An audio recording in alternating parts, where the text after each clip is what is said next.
Listeners, travelling to and from work or taking your family on a weekend outing can be a wild ride if you're catching public transport. Passenger meltdowns, violence and crime are rife on our trains, trams and buses.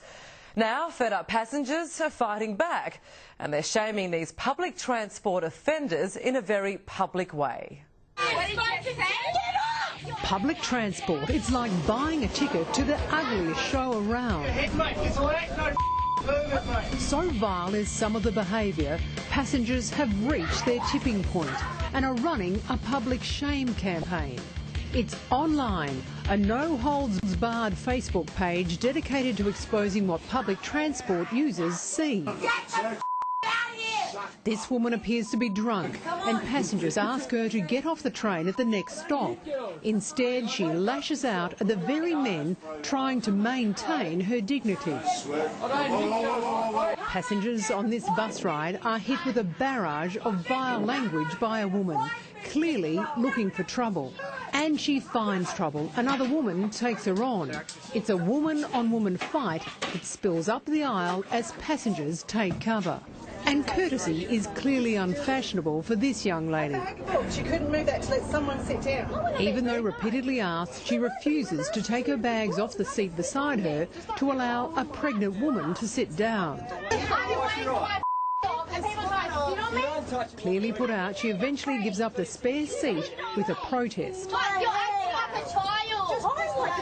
Tony Morton represents the Public Transport Users Association. It's on the train system where the worst things are occurring. Mobile phones are now mobile observers, keeping records and prompting convictions. Film what's going on, get a record of it, go to the police with the record and tell them about it. Superintendent John Henrickson stresses use mobile phones to call police first. The frustration for us is that most incidents that have hit the media recently after being uploaded on YouTube haven't been reported to the police at all. Victoria's public transport assault and robbery figures have dropped slightly but are still bad.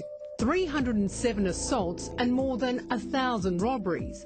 All up, the total number of offences reported to police from drug use to homicide is almost 10,000. In New South Wales last year, there were more than 5,000 recorded offences, almost 1,700 assaults and close to 300 robberies. Buses are the main means of transport in Queensland. In the past 6 months alone, there has been already 266 bus drivers assaulted and 41 passengers hurt. Bus driver Richard Michael is always on the lookout for the worst, not from drivers, but from his passengers. Richard told us recently about the horror night on the route he'd ridden for 10 years. I've had 14 broken windows. I've been smacked in the mouth twice.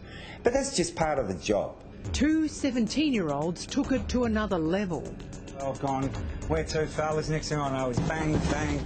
I've been stabbed in the eye. The other guy grabbed me, Cassin, and they've bolted. Queensland Transport Workers Union, Peter Biagini. Only about 10% of all assaults are reported because drivers feel that what's the point of reporting it, nothing gets done.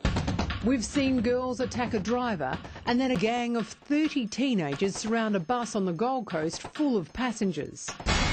That was a star picket, thrown so hard at one passenger it smashes through the windows on both sides of the bus, putting everyone on board in danger.